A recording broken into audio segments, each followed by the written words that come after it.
Welcome to the January 14th, 2026 Planning and Zoning Commission meeting for the City of Brentwood. I'd like to call the meeting to order, and if you could please join me in the Pledge of Allegiance. Allegiance to the flag of the United States of America and to the republic for which it stands.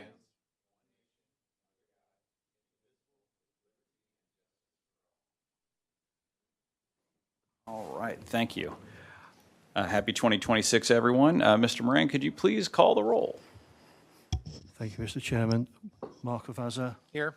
Carl Carlin. Here. Matt Foreman. Here. Thank you. Jeff Moore. Here. Paul Moran's here. Hart Nelson. Here. Lisa Shering. Here. Jack Shelton. Here. We have a quorum, Mr. Chairman. Thank you, Mr. Moran. Next item of business is the approval of the agenda. The agenda has been distributed. Are there any changes or adjustments that need to be made to the agenda this evening? Seeing none, actually, Mr. Foreman, making sure. Any objection to approval of the agenda by acclamation? Seeing none, the agenda stands approved. The minutes were distributed as well. These are from December 10th, 2025. Are there any adjustments or changes to the minutes needed? Seeing none, any objection to approval of the minutes by acclamation? Seeing none, the minutes are approved. Next item of business is any citizen comments for items not on the board's, or excuse me, the commission's agenda this evening. Anyone wishing to address the commission? Anyone online? Moving on, next item of business is old business. This is 6.01, case 25014. This is a site development plan for a new building at 350 Hanley Industrial Court. I believe a new design for something that we looked at least some time ago. Is the applicant or their representative here this evening? If you could please come forward, tell us your name, address, and what you'd like to tell us about your project. Sure. Good evening. My name is Tyson Pyle. I live at 636 Sherwood Drive, Webster Groves, 63119. I am the architect. I'm a principal architect. I'm here representing Carboline. As you just mentioned, we are here again for this project. This is phase 3, sort of the culmination in Carboline's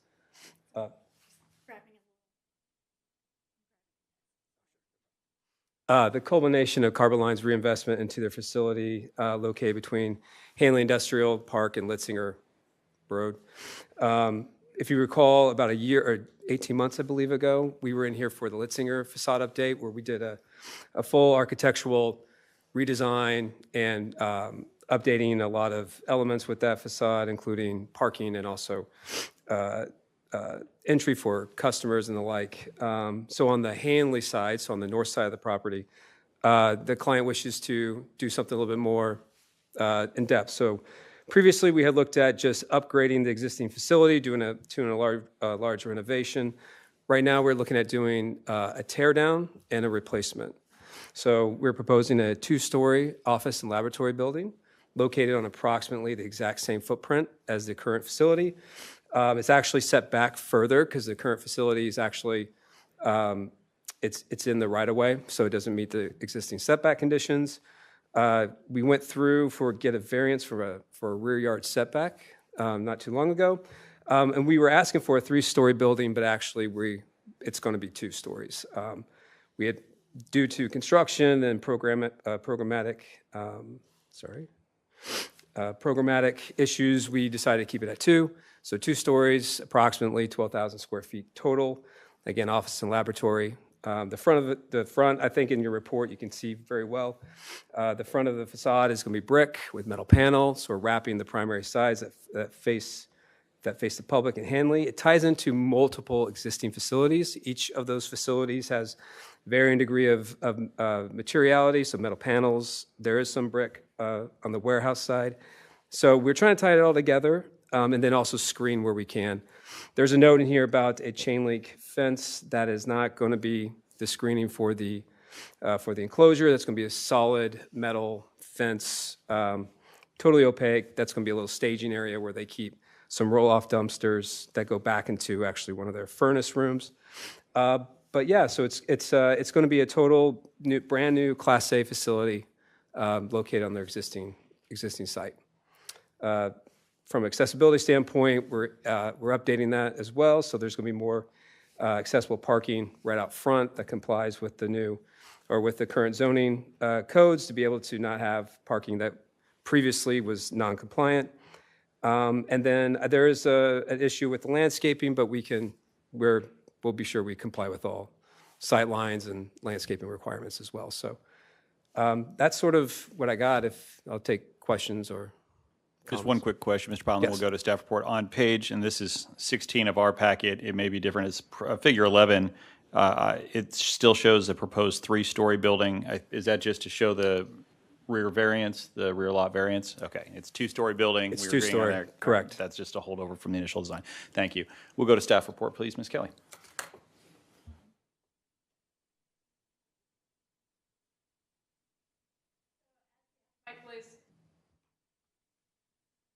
As the applicant has indicated, and as you may remember, they were here this time almost last year to do improvements to the existing structures. However, due to code requirements for upgrading the building, they found that the structure was not viable. Therefore, they are doing a tear-down rebuild. They are pulling, the existing structure was non-conforming in that it did not meet the front yard setback with parking in front. They have pulled that back to meet the 50-foot front yard setback and provide ADA parking. They have the surface lot further down Hanley Industrial Court, so there is sufficient parking throughout the site, and that was discussed at the last time. So overall, the structure is 2 stories with a brick facade, and then the mechanical screening incorporates from the ground all the way up to tie in the mechanical screening on the roof with the rest of the building. The landscaping was pretty consistent with the prior plan, so we did not have a full landscape review, although there was questions about some of the sight lines that they can work with us on, and just shifting the trees along the front. But yes, the item on 16, they did receive a variance at the December 3rd Board of Adjustment meeting when the original proposal was for 3 stories.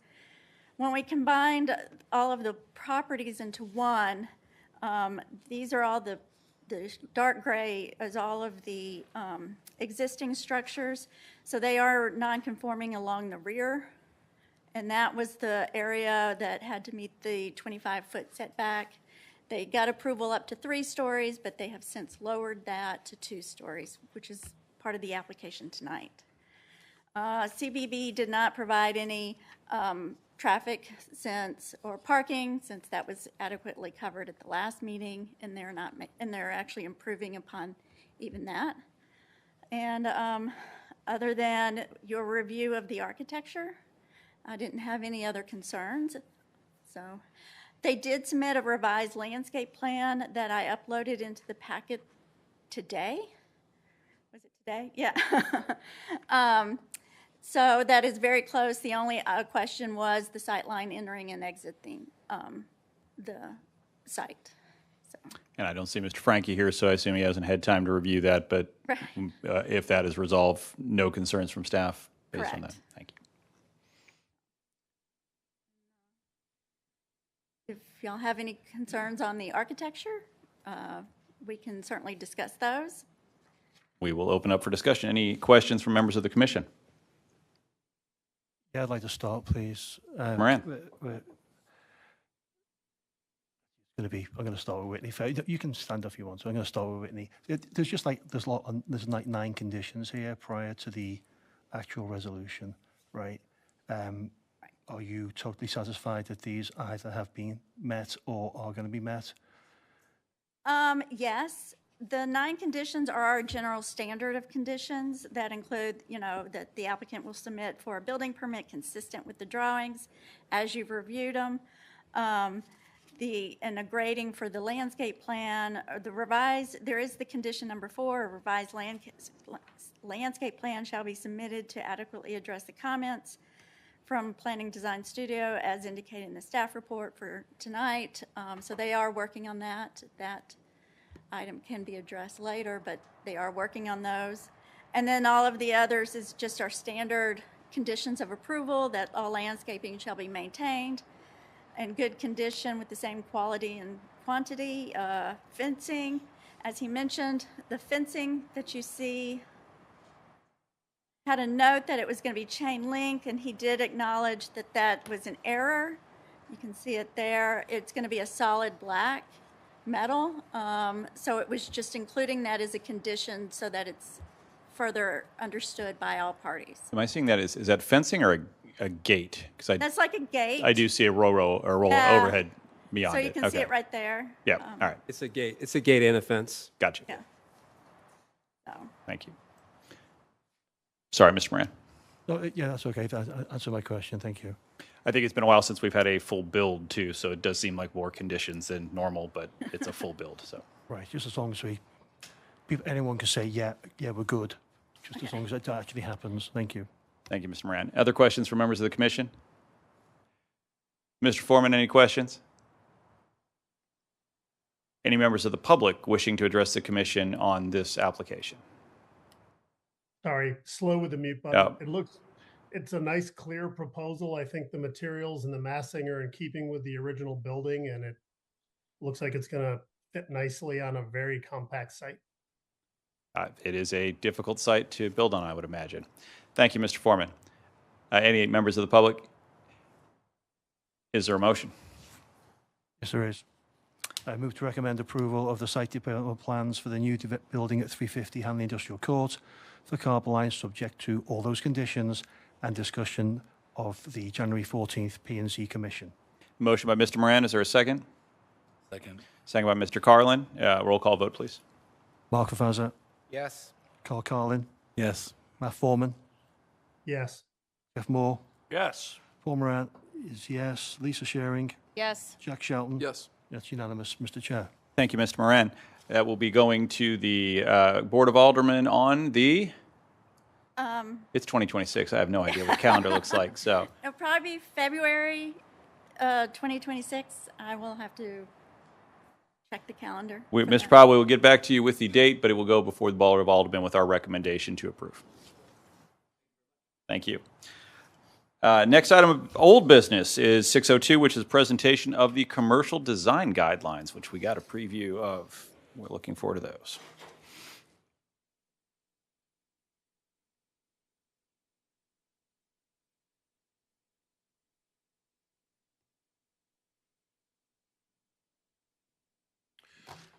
Thank you, everyone. Again, my name is Tim Bryhan with H3 Studio.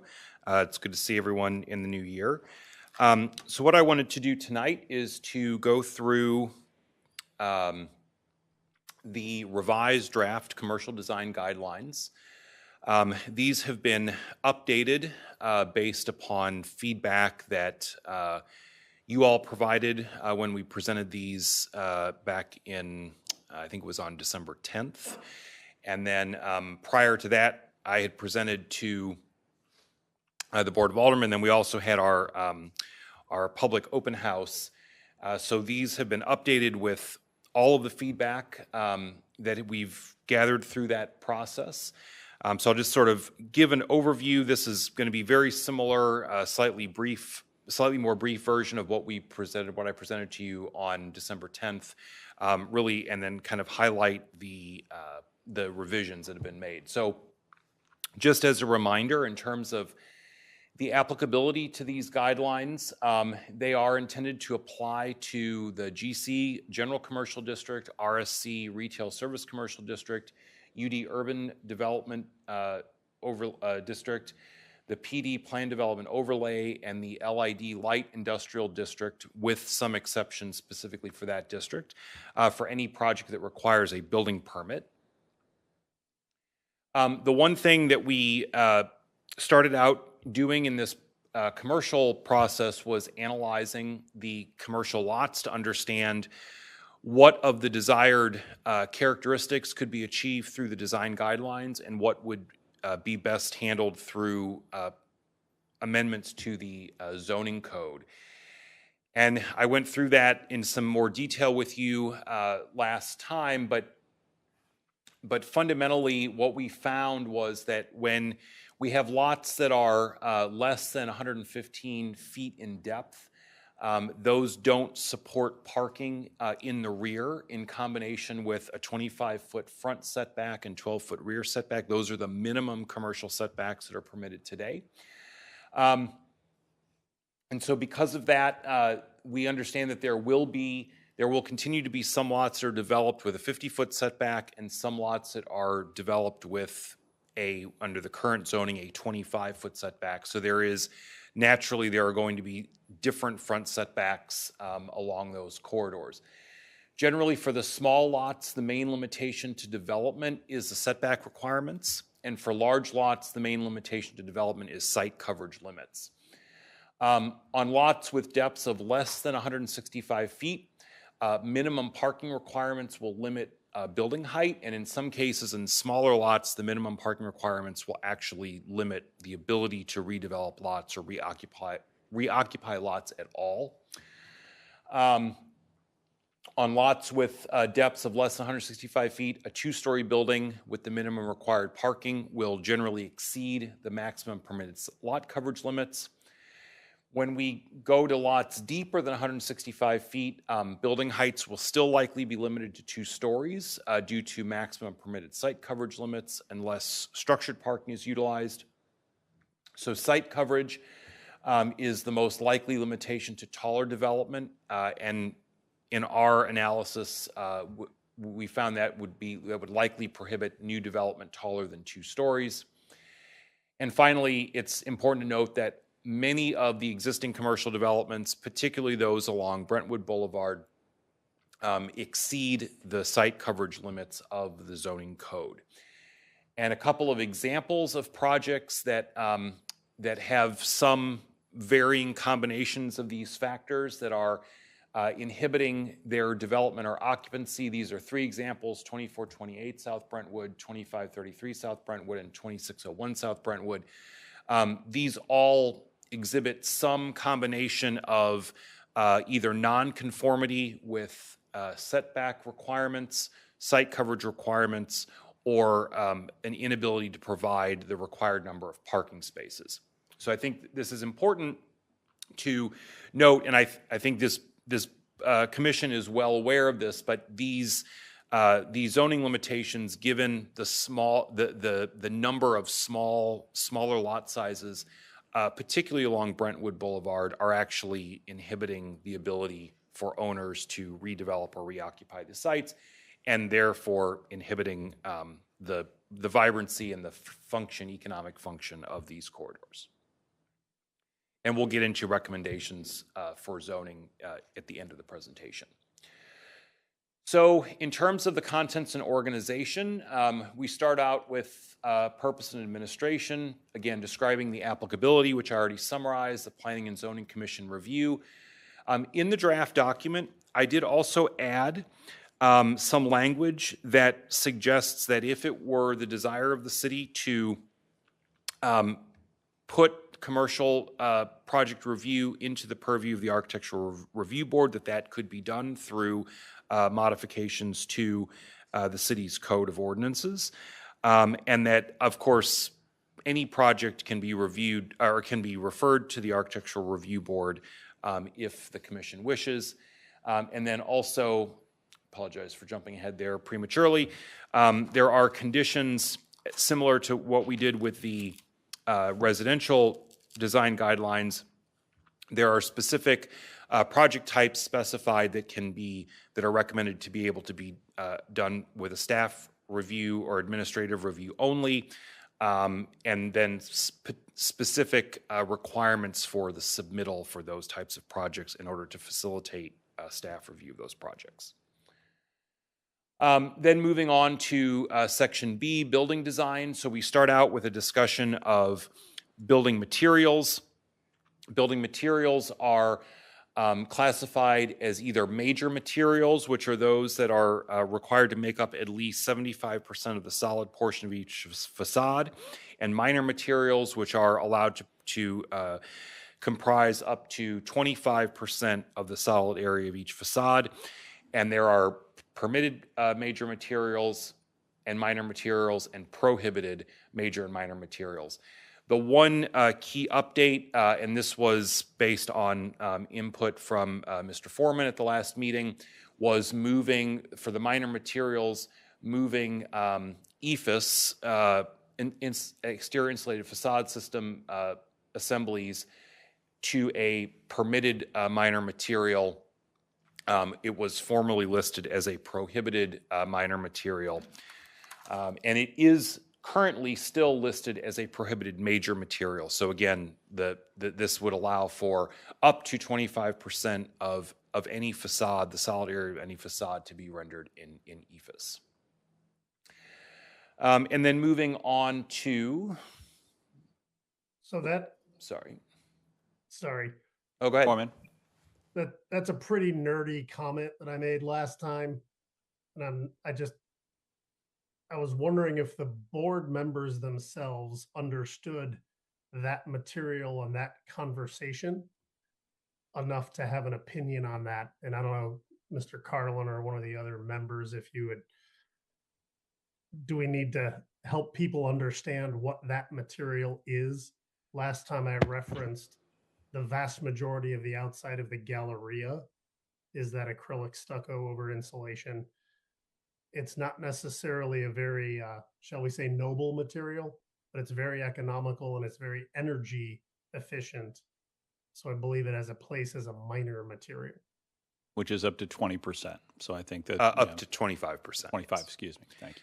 And I would just say, too, there are, later in the presentation, I have some photos of some existing buildings that utilize that, if it's helpful to reference those. Yeah, I think, Mr. Foreman, let's wait and take a look at that, and then if we can put a pin in that, Mr. Bryan, that would be great. So then the next sections deal with building details, design features and structures, and building entrances. I won't go through these one by one, but again, providing some of the example images. These are both good examples of buildings that utilize a variety of the details that would be recommended and required in the guidelines, so that there's a good variety of pedestrian scaled, human scaled design elements, and a variety of building design throughout the areas. Similarly, the guidelines deal with requirements for facade articulation and building roofline articulation. Please note that in terms of the building roofline, those specific requirements are actually exempted in the light industrial district for property or for buildings that are not fronting Hanley Road. So there is some additional flexibility there. But again, these are two examples. Although the architectural style of these projects may be questionable, they do technically meet the requirements, showing a good variety of differentiation between lower commercial floors and upper office floors, and a good texture and articulation of facades. Then some recommendations around incorporating bicycle and pedestrian access and guidelines for windows and doors. One of the comments that we received at the public open house back in November was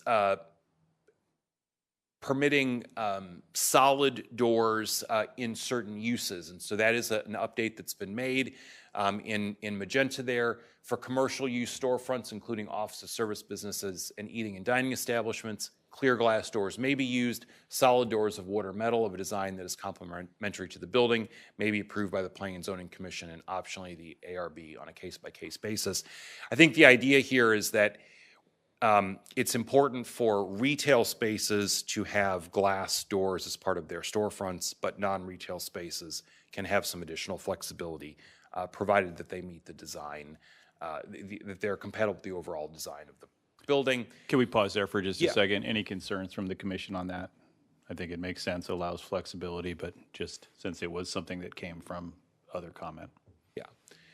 Thank you, And, Mr. and Brown. again, two examples of glazing and door treatments that are high quality and very appropriate to retail space or multifunction space in the case of kitchen conservatory. And then signage. So there are a variety of guidelines dealing with signage. Again, one piece of input that we did receive at the public open house was that it's important to call your attention to is a recommendation to prohibit billboards on any property within any of the commercial districts that these guidelines apply to. I believe that that is currently the case, that this prohibition is currently the case in the MC Manchester Corridor District. There was a comment, again, at the public open house to extend that to all the commercial properties. So that is something that we would be interested to get your input on as well. Pause there. I am trying to think of billboards that we have in any of these districts right now, and I'm probably going to blank. Any comments, questions from the commission on that one? Certainly not opposed to a prohibition on billboards in many cases, but just want to see. APA has like a billboard type sign. I don't know. That, yeah, I guess well, Mr. Cronin, we know we've had some conversations lately about what is a sign.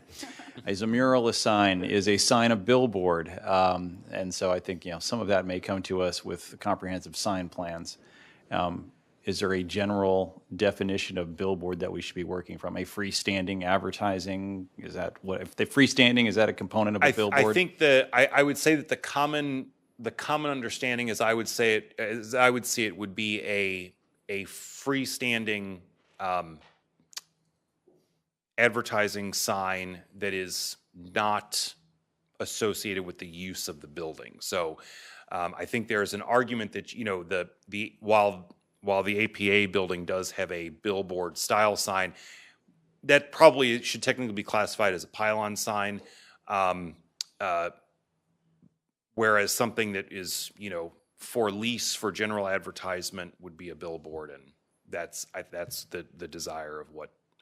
Ms. Kelly, is the city comfortable with that, or is the city's attorney comfortable with that? Just as a working definition for now, we're not putting that into ordinance. Actually, our sign regulations does have a definition for billboard.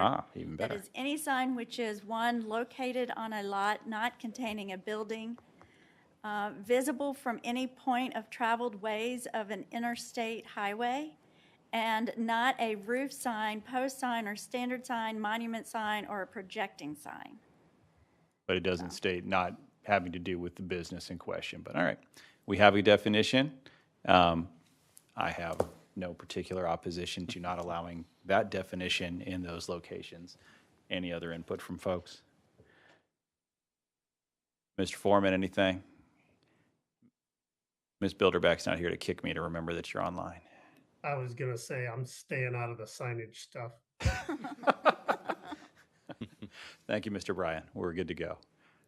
And then, again, just some examples of these both good examples of the way in which signage can be integrated into the overall design of the buildings. Then the third section, Section C, deals with site design. So there are some specific guidelines around outdoor seating, plazas and large patio areas, wayfinding signage and features, and public art, basically encouraging the inclusion of those into projects where applicable and appropriate. And again, these are some example photographs from Kirkwood and from Clayton Road, showing examples of those types of features in commercial developments. I will also mention, please remember that image on the right of Clayton Road, because I'll get to that in a minute when we get to the zoning recommendations. Just to remind everyone, we did talk about this back in December. The distance in this photograph from the back of the sidewalk, so where the grass starts, which is the property line, to the facade of those buildings is 20 feet. That's a 20-foot setback that accommodates landscaping areas, a secondary pedestrian sidewalk at the front of the building, not the sidewalk for the right-of-way, but a secondary pedestrian sidewalk, and then some seating, outdoor seating that you can see in the distance there. And then site design continues with recommendations and guidelines for building placement, utility service location and screening requirements. Building placement deals primarily with emphasizing corner lots and corner buildings with specific design features. And two existing examples of that do a good job of meeting that requirement, although again, the specific architectural style might not be to everyone's taste, but these projects do a good job of responding to their corner locations. I will note that the building, the photograph on the right, again, with the clock tower, that is an example of a building that has EIFS cladding on it. And I think the issue and the reason why we are recommending that it remain prohibited as a primary building material, as Mr. Foreman mentioned, it does meet energy code requirements. It is relatively inexpensive, but it does tend to have kind of a flat appearance, and it is a little bit more subject to weathering and damage and things like that compared to masonry materials. So it's something that I think we are comfortable with having in the guidelines as a permitted minor material, but the guidelines, in our opinion, as your consulting firm, should not encourage entire large buildings to be clad in EIFS just because it isn't the most durable and attractive material.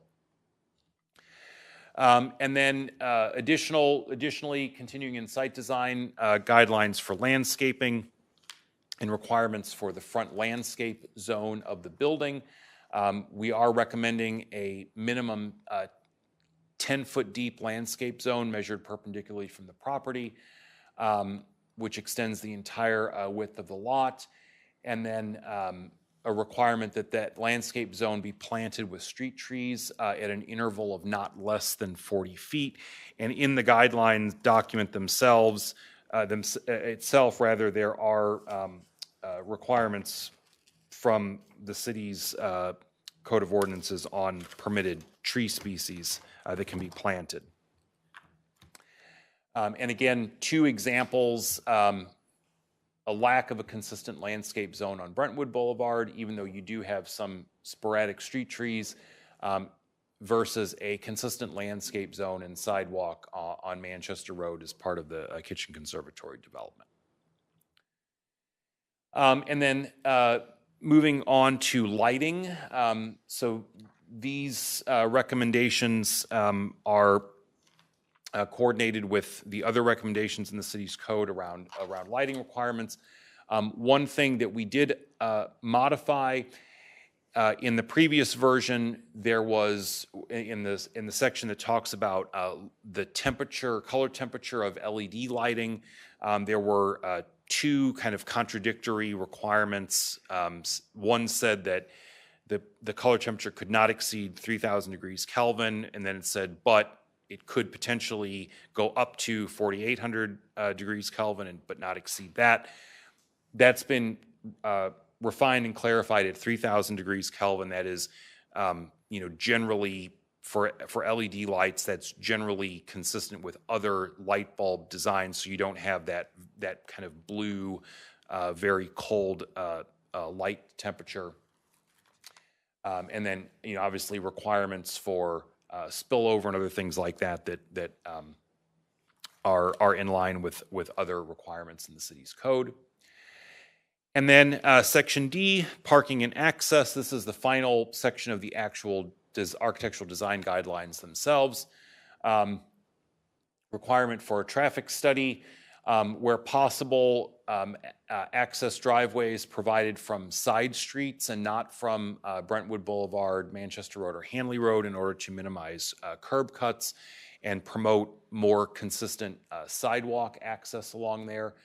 Limitations on the total width of sidewalks, of access drives when they're from Brentwood, Manchester, or Hanley Road. looking at internal circulation driveways and promoting that, promoting separated cross-access for vehicles and pedestrians, and also promoting vehicular cross-access between adjacent parcels to help facilitate minimizing those curb cuts onto the main streets.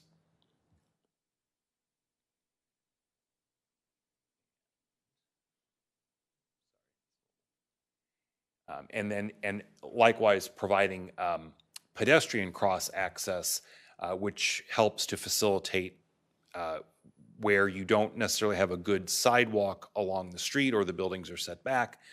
It promotes that idea of a kind of a secondary pedestrian zone in front of the buildings. So then finally, moving on to the recommended zoning code amendments.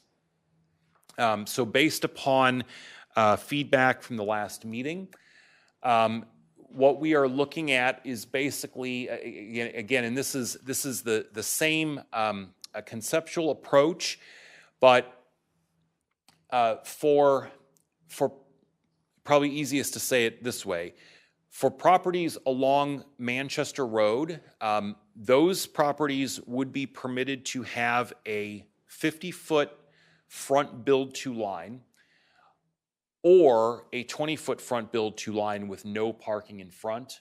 For all other streets, basically Brentwood Boulevard and Hanley Road, only the 20-foot front build-to line would be permitted. So there would not be parking to be permitted.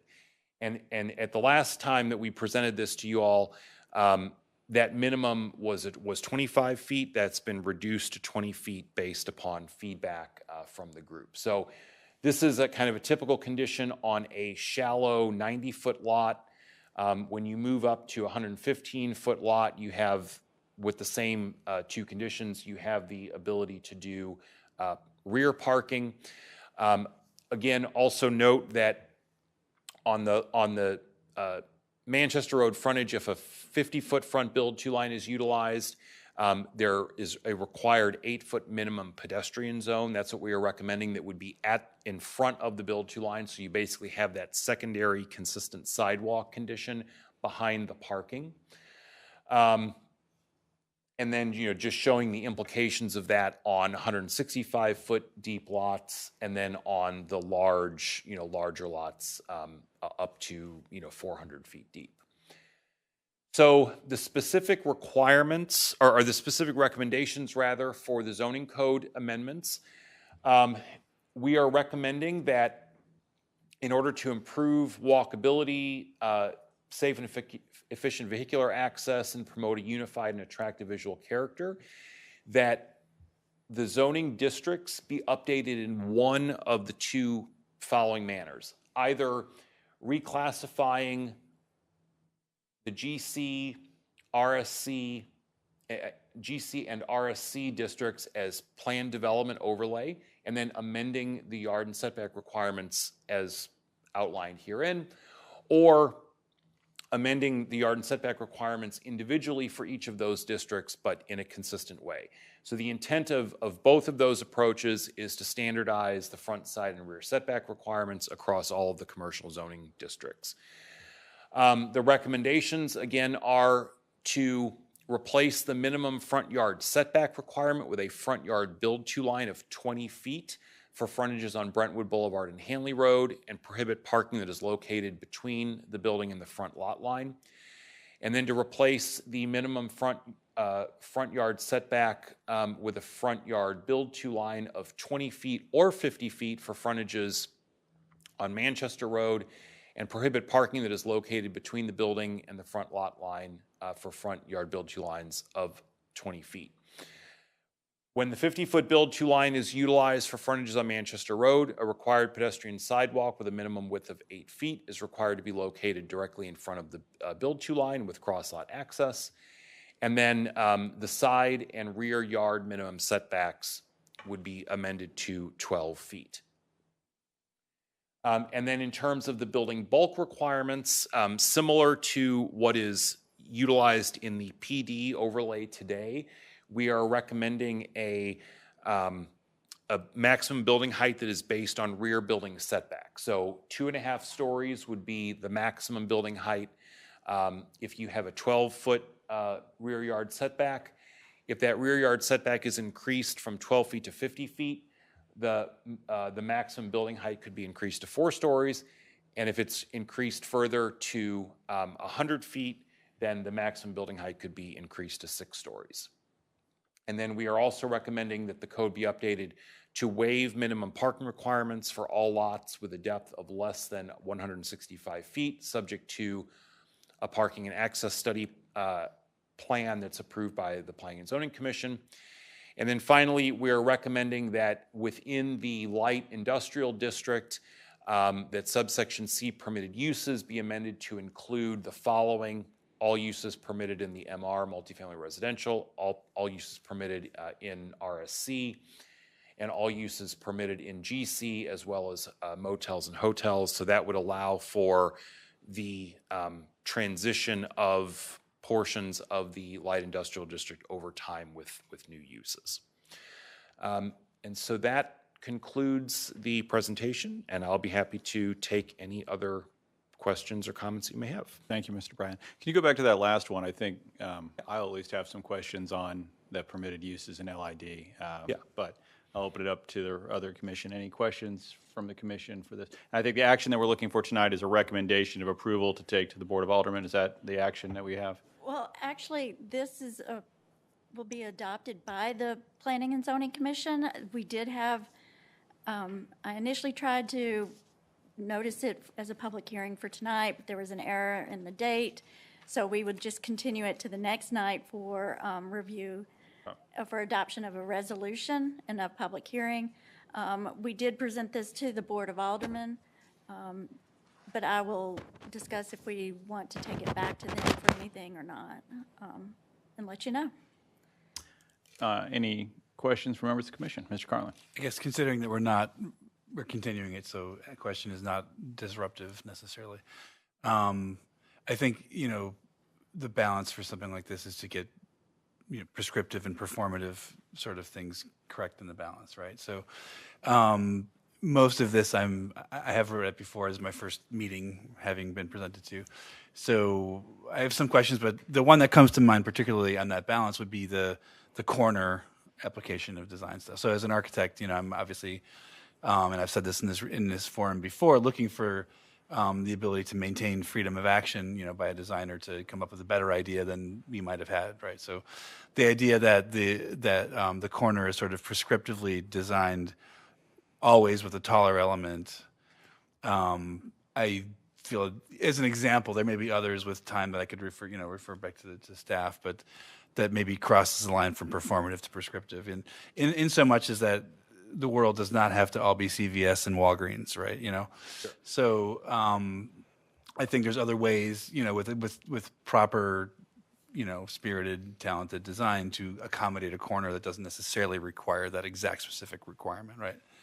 Would simply removing of greater height than the rest of the roof satisfy? Because then it's pretty general. It says buildings on corner lots should include a prominent architectural feature or emphasis at the corner where the two public streets meet. I would prefer that, knowing that there's lots of different ways to achieve the goal. Yeah. Not all of which require, a pop-up, Sure. right? Or a bell tower or whatever, right? Yeah. I wouldn't. I would have no opposition to that change. And so I don't want to hold up the rest of the meeting. There may be others that I might look more closely now that I've seen this, given that we have a little bit of time to think about it. So I will think about it and come back if I do. Thank you, Mr. Carlin. Other members or questions from members of the commission? Ms. Kelly, please. I'm sorry, Mr. Carlin, if you could email us your thoughts before the next meeting so that they can get incorporated and. Yes, and I might even think of some more tonight, but I'll. Okay. Make sure you caveat that as a Carl idea so we can look at it. Yeah. All right. Other questions from the commission? I do, if you could. I know I keep having to move back and forth. I think the one that maybe, and I may just be, it's been a week, caught me by surprise is motel hotel as a permitted use rather than a conditional use in LID. It seems a significant change from the intent of LID, and I know that has morphed over time. Interested, I guess, Ms. Kelly, what's the city's position on that? Or that's one that the others I don't particularly have a problem with, but motels and hotels as permitted rather than conditional, which I believe they are now. why would we not want to have the opportunity to have a conversation about that with a cup? Well, I mean, any new construction requires site plan approval at the Planning and Zoning Commission and at the Board of Aldermen. So it is essentially the same review. It's just less of a restriction regarding the use or question regarding the use for the applicant. The comprehensive plan does talk about changing the large part of the light industrial area to more of a office park development, a mixed-use office park. But that is certainly something we can debate later. These are just recommendations. We would have to come back for a text amendment for any of those, and we can certainly further discuss that and further refine those uses at that time as well. Or an applicant may submit an application for a text amendment if they wanted to propose a project for that area, yeah. All right, so no action this evening. I mean, do we need a motion to table? It's just been presented, it's Just, informational, yeah. Motion to continue Yep. for a public hearing at the February 11th meeting. All right. That is a recommended motion. Do I have a motion from the commission? Mr. Carlin, Move to continue this to the date that was just stated that I forgot. the public meeting in February. February. Thank you. It is a motion by Mr. Carlin. Is there a second? Second. I think all we need is a voice vote on that. All in favor, say aye.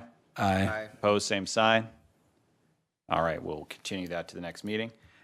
Thank you very much, and we look forward to that. Appreciate the work on that. One small thing, I think we'd, just as for accuracy, it does continue to say residential rather than commercial on the presentations and the template, it looks like. Oh, So no, I apologize for FYI that. on that. That's a mistake on my part. Thank you for noting that. I'll make sure to update it. Thank you. Next, we go to new business. This is case 26. All right, we're in the new year. Text amendment to sections 400.2900, 400.2910, and 400.3020 of Division 8 of Chapter 400, Title 4, the Code of Ordinances for the City of Brentwood regulating flood hazard controls. Ms. Kelly, tell us all about this.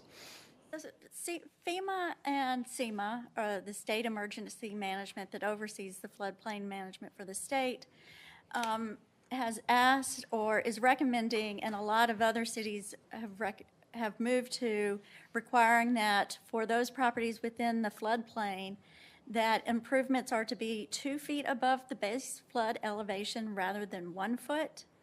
And this is for the long-term protection of the residents or equipment within the building. They have also suggested or requested that instead of having the renovation, if any renovation exceeds 50% of the building's current value, then they have to take measures to bring the building out of the floodplain, such as elevating some of the mechanical equipment, dry proofing the doors, those kind of things. Right now, our code is just reviewed on the case-by-case basis. So, for instance, if a structure is valued at $500,000, in order to avoid that, someone may go, well, I'll do $240,000 worth of improvements this year and $10,000 or another 100 next year to avoid having to flood-proof, when FEMA and SEMA have recommended that it really should be cumulative over a 10-year period in order to protect the long-term building structure and occupants within that. So that's what the text amendment we have for you tonight. There's any questions on that? Is there any way to get at one of the things we take, at least I recall us taking a look at when we look at text amendments, whether it's electric vehicle chargers and things like that, is what is the cost going to be for someone building a new building? Is there any way we can get at how much is this? And I think the answer is going to be no. But is there any way of this is going to add X, Y, Z to the cost of a home? And residential is more what I think I'm concerned about. I will caveat my own question right away with but it means your home is less prone to being damaged in a flood, which is a good thing, and we want that. So any Correct. idea? It is hard to tell. For renovation of an existing structure, it can be quite expensive. Carboline, as you are aware, that they've just talked about having to do that with their structures. They've went ahead and done all of that. And, but that's existing structures. If it's a new build, it's hard to say. It depends on the overall, cost of the project, but it would require elevation of the structure 2 feet above the base elevation. Sometimes it just depends. Hard to say. Mr. Carlin, looked like you wanted to say something. It's just, it's adding 1 foot to the current requirements. Right. So, I mean, there's probably an incremental cost difference, but probably nothing significant, I would imagine. I like that. Any other questions from members of the commission on this proposed text amendment? Mr. Foreman, I see you're off mute. I think I see you're off mute. Yes.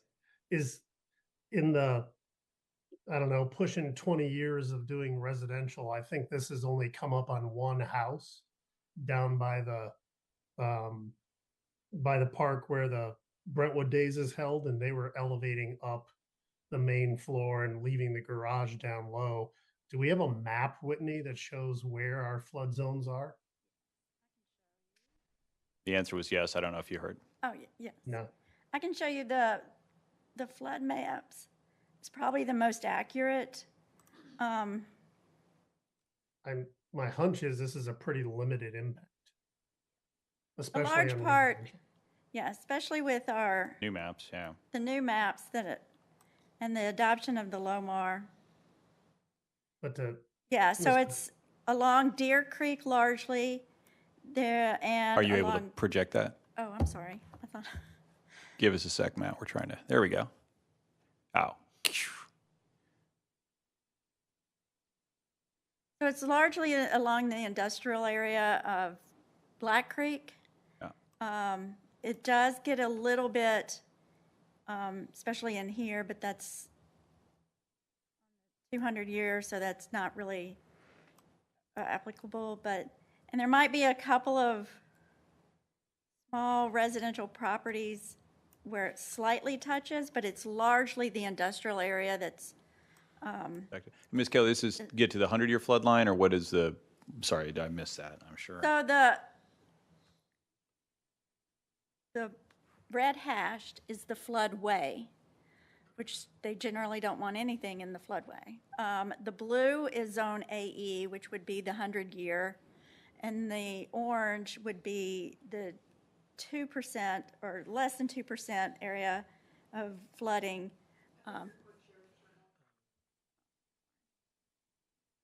Got you. So largely the areas that would be applied would be the zone AE and the floodway. So for the most part, it is largely the commercial areas that would be affected. Some of the areas south along Deer Creek, there's a house Mr. Foreman is referring to would be this one right here. Yep, that's the one. Yeah, that was built above the, elevated the structure, so the garage is on the base ground floor. And this applies to main floor, living area, not garages. Correct. Any other, sorry, Mr. Foreman, anything else? No, I think to Mr. Carlin's point, if you're in the industrial area, you're adding 1 foot of concrete to a foundation. Done a lot of that lately. All right. Anything else from members of the commission? Is there a motion?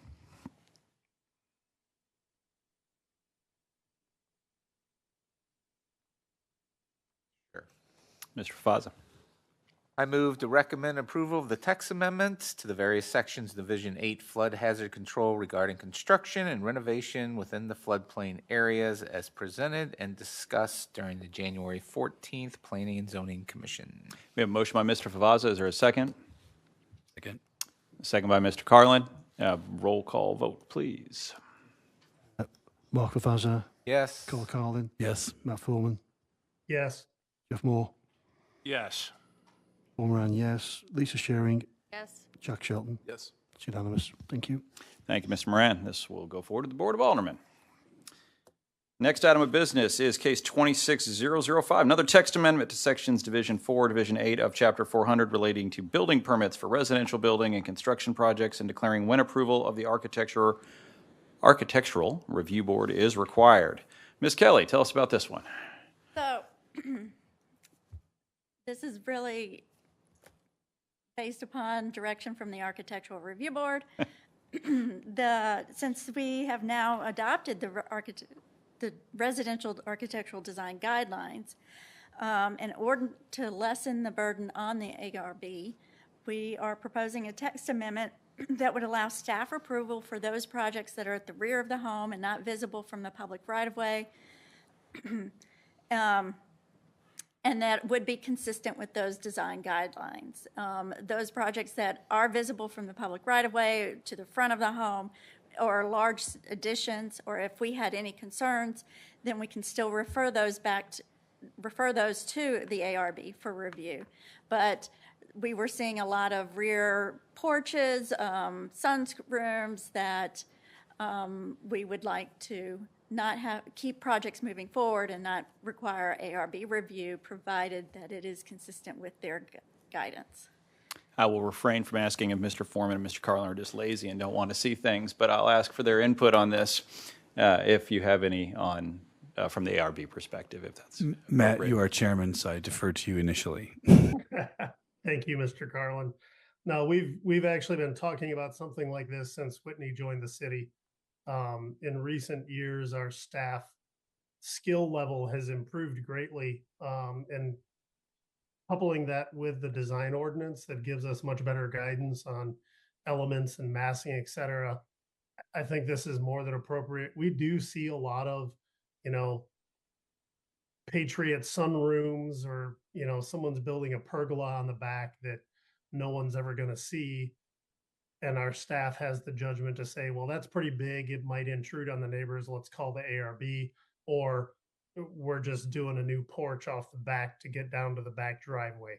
So I think it's an appropriate revision. Thank you, Mr. Foreman. Mr. Carlin, anything else?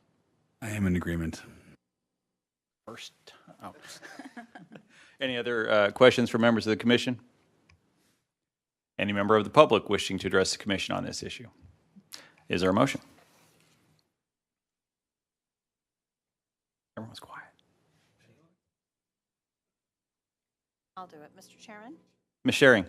I move to recommend approval of the text amendments to various sections of Chapter 400 relating to the review of residential building and construction projects to allow staff approval and declaring when approval of the ARB is required, as presented and discussed during the January 14th meeting. We have a motion by Ms. Schering. Is there a second? Second. Second by Mr. Favazza. Roll call vote, please. Mark Favazza, Yes. Carl Carlin, Yes. Matt Foreman, Yes. Jeff Moore, Yes. Paul Moran's yes, Lisa Sharing, Yes. Jack Shelton. Yes. That's again unanimous. Thank you, Mr. Moran. It'll also be referred to the Board of Aldermen. Next item of business, Aldermanic report. Seeing no aldermen, directors report. Please, Ms. Kelly. We do have a couple of items on the February 11th meeting. A new coffee shop in the Brentwood Promenade is looking to come in. Townhouse development at 8815 Match. Ooh. Yes, and then some modification to the chiller at 2555 Hermelin, which is in the light industrial district, for Candiba, which to help address some noise concerns from the chillers. One item of business for the commission is that Mr. Ritter has provided his resignation. He has served on the board, or on the commission, for I believe 10 years, or more than that actually now, but we will be recognizing him at some point in the future. But want to thank him. I'm sure he's watching the live stream, missing being here, but want to thank him for his service to the city and to the commission, and really I've appreciated being able to work with him on this. So we will recognize him at some point in the future. Of course, if anyone else is watching, we're always open to applicants and people interested in joining the Planning and Zoning Commission. Any other items of business this evening? Is there a motion to adjourn? Actually, we don't need one. We finished. I keep forgetting. We have finished our agenda, and we are now adjourned.